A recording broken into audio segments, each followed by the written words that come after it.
Seguimos en la mañana del despertador por FM de la ciudad de Totoras, 9 de la mañana con 32 minutos, y habíamos prometido hablar del tema del día hoy, el trastorno obsesivo compulsivo, el TOC, y para eso tenemos en contacto y en línea a un profesional de la ciudad de Rosario, como es el psicólogo Claudio Cabral, psicoanalista, que va a charlar y que entiende mucho de este tema, de este trastorno de ansiedad, como muchos lo denominan. Doctor Claudio Cabral, bienvenido al Despertador, ¿cómo le va? Buen día. Buenos días, muchas gracias por consultar y buenos días para la audiencia también. Bueno, doctor Cabral, ¿qué es el TOC, el trastorno obsesivo compulsivo? Bueno, en primer lugar, cuando me hacía la invitación, yo le agradecía la posibilidad de charlar sobre este tema, porque el TOC, denominado así, digamos a partir de del DSM-4, es en realidad un fenómeno que ya existía hace mucho tiempo. Ajá. El TOC como trastorno obsesivo compulsivo es lo que se conocía o lo que se conoce todavía como la neurosis obsesiva, ¿no? Sí. Hay, bueno, películas que han tomado, digamos, este inconveniente, podría decirse así, con el que se encuentra una persona que tiene que repetir compulsivamente, ¿no? Entonces, en ese sentido es interesante la recuperación de la palabra compulsivo. Claro. Que tiene que repetir compulsivamente un acto, digamos, que en apariencia parece insignificante, ¿no? Entonces, bueno, lo que se toma como trastorno, digamos, es la repetición de este acto insignificante, que de tal envergadura la repetición que termina siendo molesto, ¿no? Sí. Y un gasto de tiempo, un gasto psíquico, que bueno, que es innecesario, pero que es necesario desde otro punto de vista. Uh-huh. ¿No?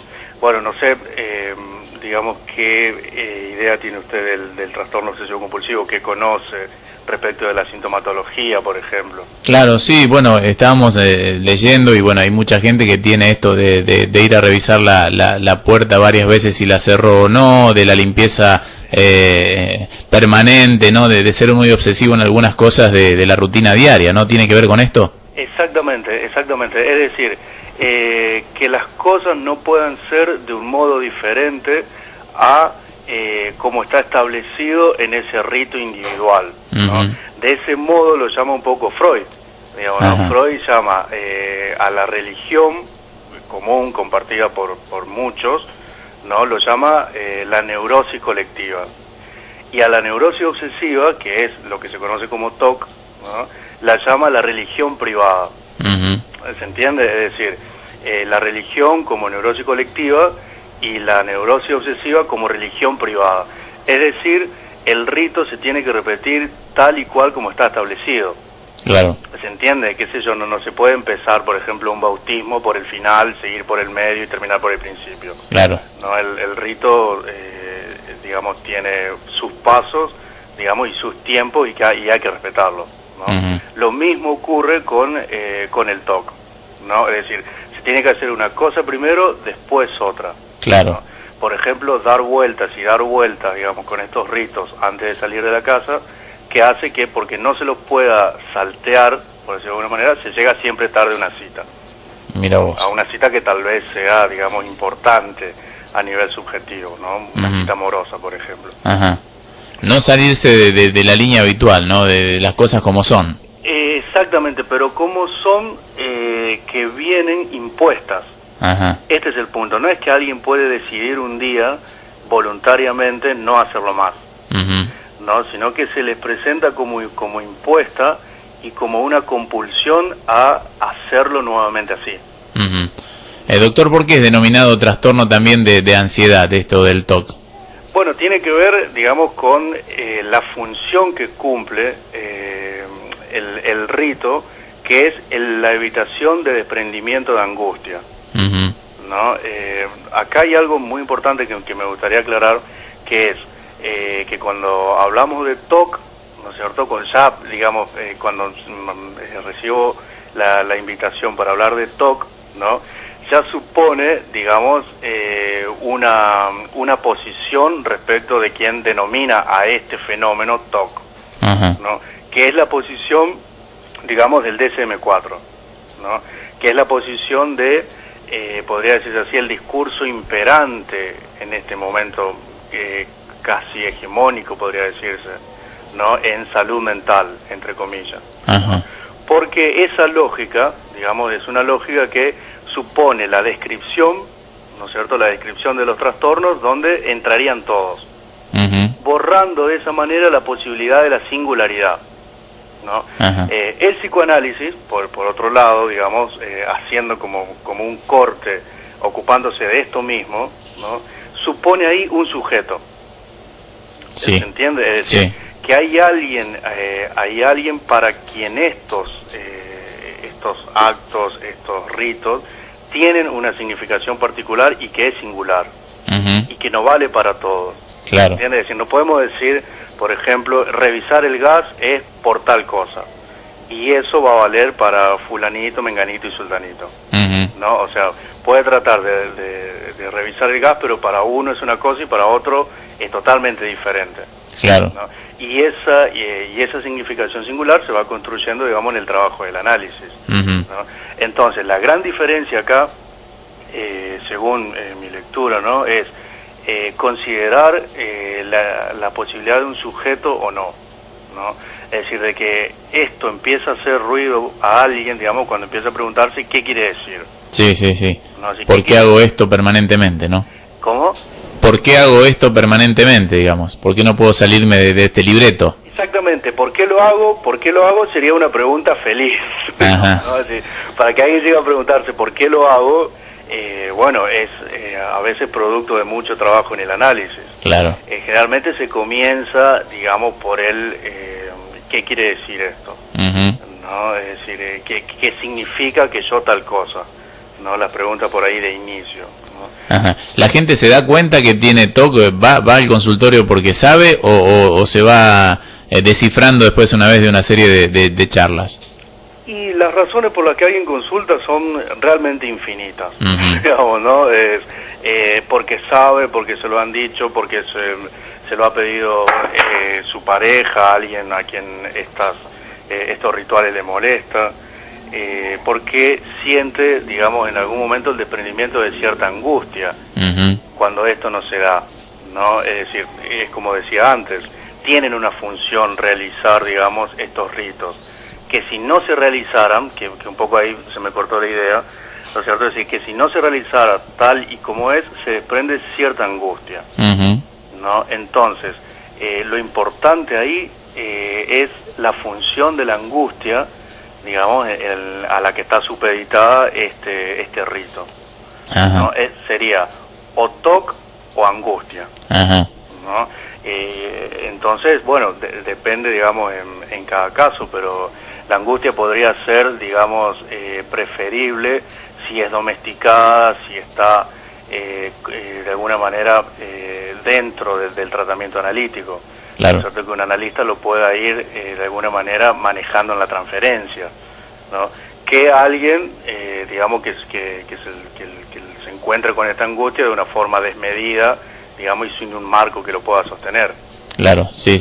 Entonces, no es cuestión de decir el TOC es malo, ¿no? Sí. Se puede cumplir una función de protección, ¿no? Frente a esta angustia que lo mejor sería, digamos, que el sujeto se vaya encontrando con eso gradualmente. Claro. ¿No? Y en el marco del trabajo de un análisis. Sí. O sea, ¿esto viene originado por alguna situación traumática o es algo que viene orgánico, doctor? Bueno, hay, digamos, orgánico, podríamos decir, en tanto el cuerpo está tomado por lo psíquico, ¿no? Sería algo así. Podría llevar, digamos, a comprometer el cuerpo, en tanto el cuerpo es cuerpo, digamos, dentro de la maquinaria del lenguaje. Me sale decirlo de esa manera, ¿no? Sí. Es decir, si hay algo traumático, es lo que es traumático para el común de la humanidad, la sexualidad. ¿No? Es decir, es ante la sexualidad, ante lo que, digamos, nadie puede ostentarse el saber. ¿no? Sí, sí. O el sabérselas todas respecto de la sexualidad, ¿no? Ajá. En algún punto todos estamos respecto de la sexualidad, digamos, en desventaja, por decirlo de alguna manera. Ahora, ¿cómo nos arreglamos con eso que es, digamos, la introducción de la sexualidad en lo humano? Bueno, y hay distintas maneras de hacerlo, ¿no? Una forma es esta, ¿no es cierto? La del TOC, ¿no? Uno podría decir, bueno, es una forma dentro de todo de las más convenientes, podría decirse así, ¿no?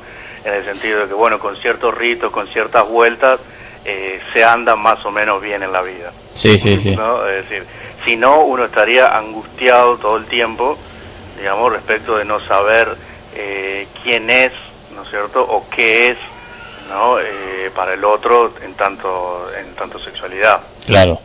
¿No? Ese es un tema, digamos, bastante complejo. Sí, sí, sí, sí. Doctor, ¿qué tipo de compulsiones son las más frecuentes y cuál es el impacto en la vida diaria, digamos, con el resto, con los demás? Sí, bueno, las más frecuentes estaríamos hablando de una especie de estadística, ¿no? Y es un poco lo que decía antes, por ahí, contar las cantidades que más se repiten no serviría mucho para alguien en particular. Claro. ¿Se entiende? Es decir, que 25 personas tengan la compulsión de revisar si cerraron la puerta, a una de esas 25 no le dice nada. Claro. Que haya otras 24 que hagan lo mismo. Seguro.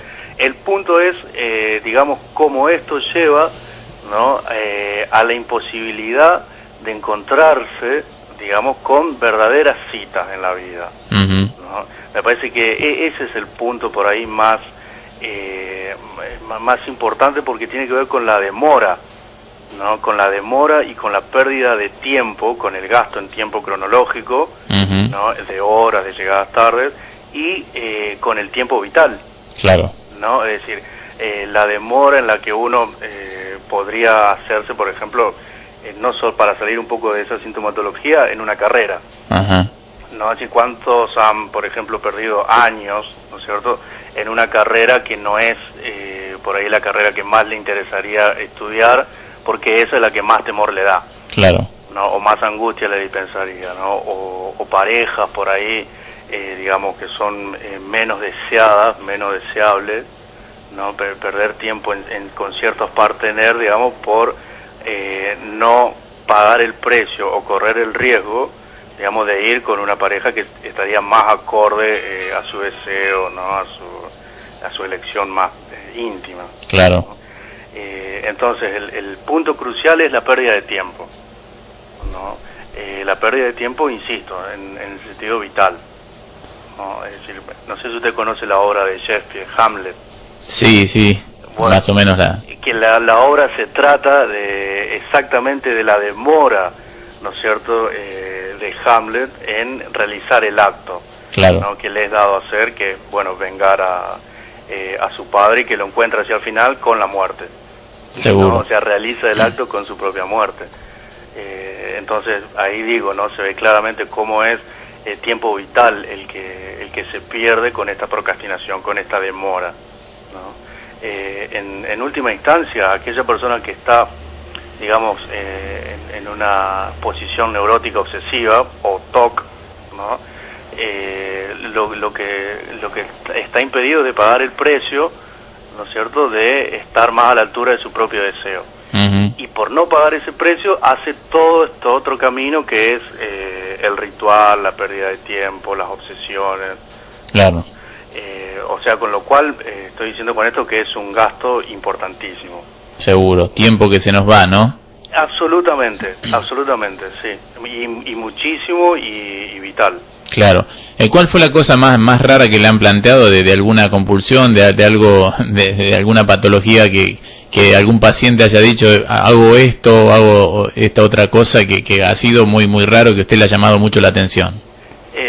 Bueno, generalmente cada consulta es muy particular. Claro. ¿No? Recuerdo una en especial, digamos, bueno, me siento un poco incómodo por ahí de hablar de esto, voy a disfrazar un poco, ¿no? Pero de alguien que en el momento de una actividad física, ¿no? Se quedaba impedido por la idea, digamos, por la impresión de la aparición de alguien, un cadáver, digamos, a su lado. Ah, mira vos. ¿No?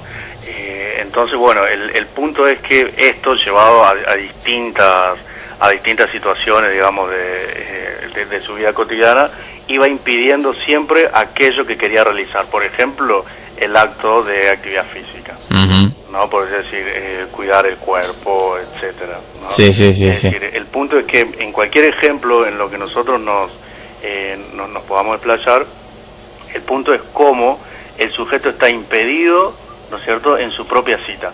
Claro. Esto le estoy hablando considerando la dimensión de no saber, ¿no? O sea, lo estoy diciendo como si fuera fácil, ¿no? Sí. Y como que si alguien puede decir, listo, o sea, me estoy perdiendo el tiempo, voy a dejar de hacerlo. Claro, no. No es voluntario, ¿no? Esto considera la dimensión inconsciente que hay en esto. ¿Se entiende? Es decir, la dimensión en el sentido de algo que viene como el sueño, ¿no? Yo siempre pongo como ejemplo el sueño, que es, nadie puede decir que el sueño no es mío. ¿No? Uno se levanta y dice, yo soñé tal cosa, claro, es mi sueño. Pero a ese sueño no lo comandé yo. Claro. ¿No? Es decir, se presentó involuntariamente, podría decirse así, o por fuera de la voluntad mía, pero lo soñé yo. Pero no soy el autor de ese sueño, ¿no? O como no puedo decidir qué voy a soñar esta noche. Claro. No, bueno, de ese modo funciona el aparato psíquico. Por eso Freud toma el sueño, digamos, como vía regia de acceso al inconsciente. ¿No? Las compulsiones, los TOC, digamos, hay que tomarlos en este sentido, ¿no? Es decir, como algo que hace la persona, pero de lo que no dispone la clave, ni la voluntad de realización de eso. Eso es podría decirse así, un cifrado, ¿no? Tal como el sueño, podríamos decir un rebus, ¿no?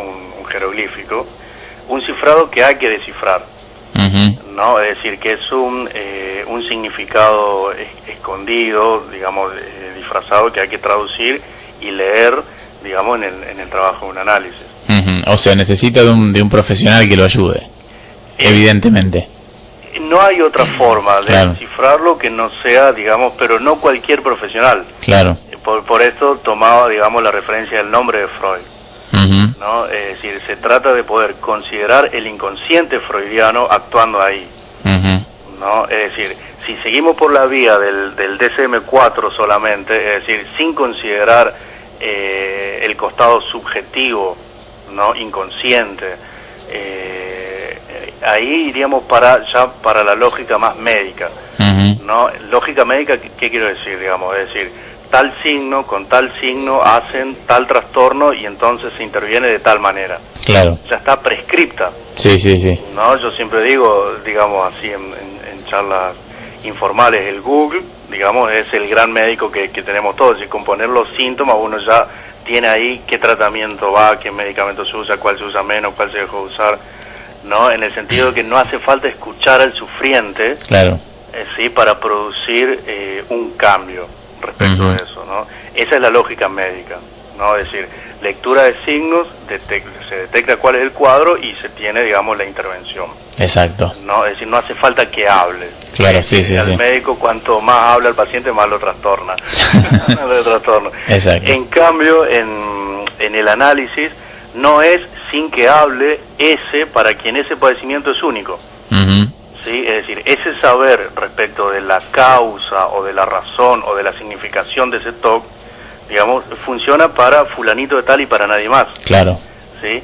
¿Qué pasa? El punto es que cuando habla, cuando alguien empieza a hablar en el análisis, no se escucha completamente. ¿Se entiende? Es decir, en ese punto es necesario otro que escuche eso que él dice, digamos, pero que no lo puede captar. Claro, sí, seguro.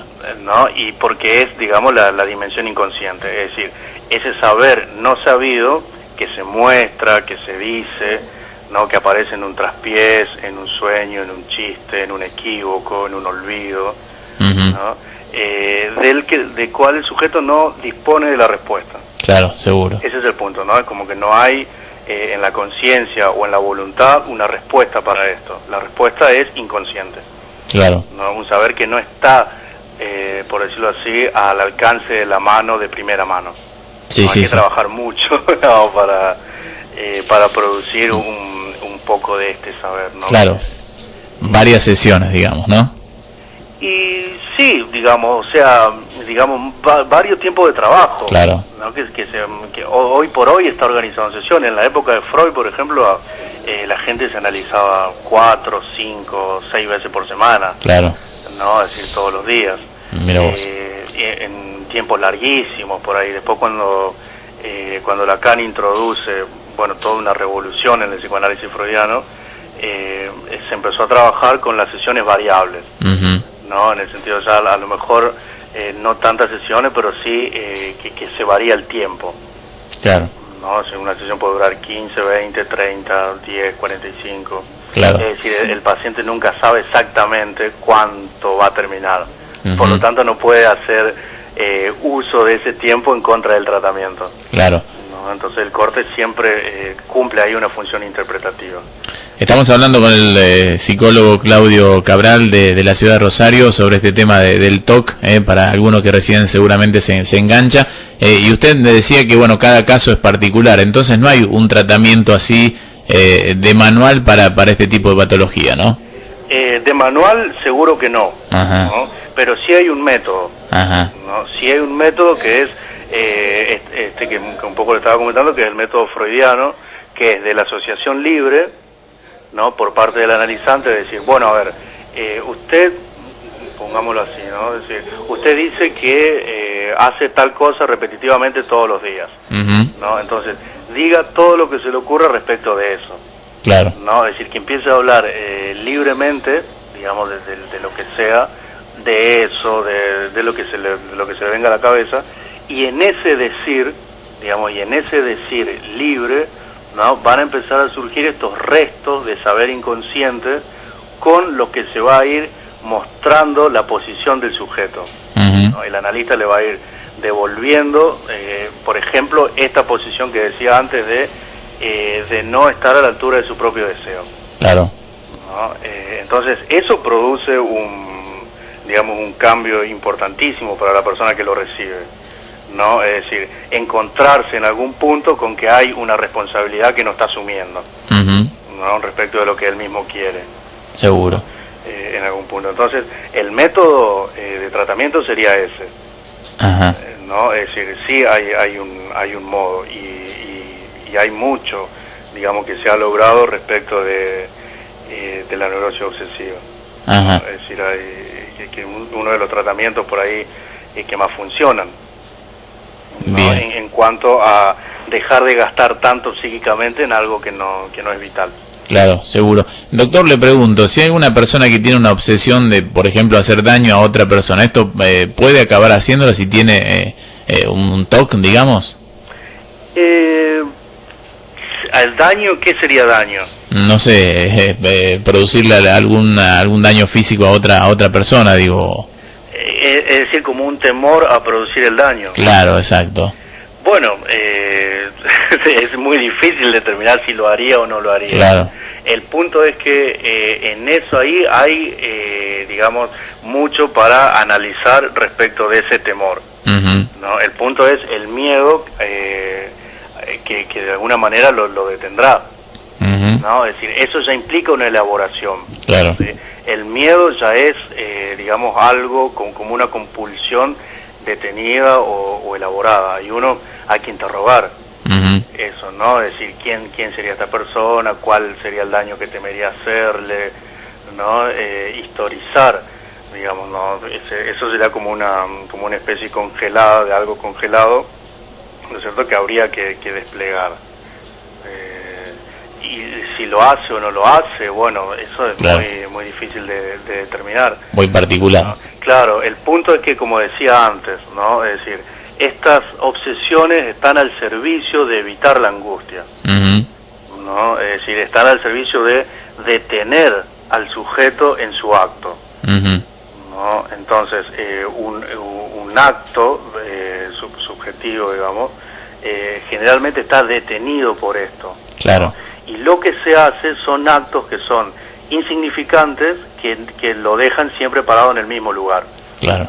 ¿no? Por ejemplo, supongamos, qué sé yo, por decir una tontería, ¿no? Si ese daño sería insultar por teléfono, llamaría y colgaría una y 1000 veces. Claro, ahí está. Es decir, haría el movimiento de levantar el teléfono, dedicar, pero eso nunca produciría un acto. O sea, un movimiento que lo deja siempre ahí en el limbo, como en la espera. Ajá. ¿No? Que con esta pérdida de tiempo que yo citaba antes de Hamlet. Claro, sí. ¿No? Entonces seguramente va a pensar un montón en esto. Él lo va a pensar, lo va a planear, va a estar como erotizado el pensamiento respecto del acto, ¿no? Es decir, fantasear mucho con lo que haría, digamos, pero un fantasear mucho en el sentido casi atormentador. Claro, sí, de la fantasía, ¿no? Un pensamiento a veces irrefrenable. Pero llegar al límite y no poder hacerlo, ¿no? Claro, exactamente, sí. Bueno, no significa que esto sea siempre así. Claro, sí, digamos, ¿no? Pero lo común, podría decirse así, en esta estructura es detener al sujeto antes del acto. Claro. No, para eso está, ¿no? Eso es, digamos, el modo de lo que me preguntaba antes, digamos, de lo traumático respecto a la sexualidad. Claro, sí, ¿no? Lo que queda sexualizado ahí es el pensamiento. Que en otra forma, por ejemplo, la histeria, ¿no? Lo que se sexualiza o lo que se inerva con esa energía psíquica es el cuerpo. Entonces hay algo del cuerpo que no funciona. Claro. Digamos, y en la neurosis obsesiva es algo del pensamiento. Exacto. ¿No? Clarito. Pero estaríamos hablando ahí de distintas posiciones, ya no de la neurosis obsesiva, sino de la histeria. Ajá. ¿Tiene algo que ver el TOC con el ataque de pánico? El ataque de pánico es lo que nosotros nombramos en psicoanálisis angustia. Ajá. ¿No?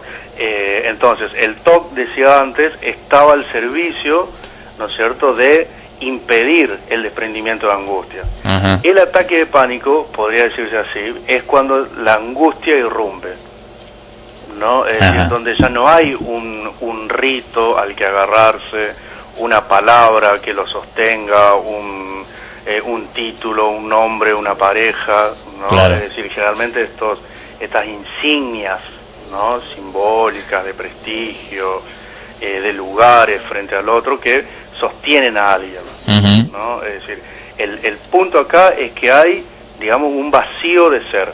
Claro. ¿No? Es decir, el ser humano, podría decirse así, duela el hecho de que no hay nada que nos nombre definitivamente, ¿no? Entonces por eso nos vamos sosteniendo de alguna manera con distintos emblemas, ¿no? El hijo de tal, el esposo de tal, la mujer de fulanito, el profesional tal, ¿no? Es decir, son como nombres que de alguna manera nos van sosteniendo en la vida, ¿no? Que nos dan la idea de que somos tal cosa. Sí, sí. Pero debajo de todo eso hay una nada, Ajá. ¿no? Podría decirse así, hay un hueco sobre el cual se edifica la vida de cualquiera. Claro. El ataque de pánico, podría decirse así, o el desprendimiento de angustia, es llegar a ese borde. Claro. ¿Sí? Cuando ya no alcanza, digamos, a responder por quién soy, lo que hago, ¿no?, o con quién estoy, etcétera.